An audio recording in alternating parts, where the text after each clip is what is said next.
si třeba jako konkrétně myslíš, že se o autoškolách u nás v České republice povídá?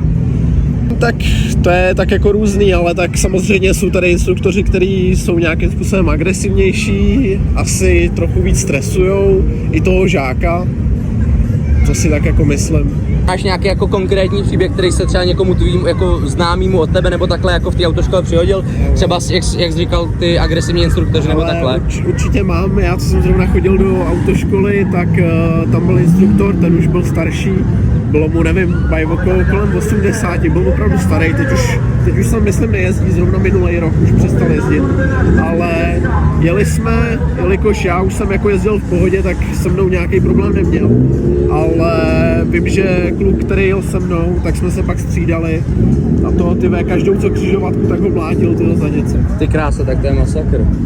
Tak jo, já ti moc děkuju za rozhovor. Ať se ti daří. Já taky. Ahoj. Okay, čau.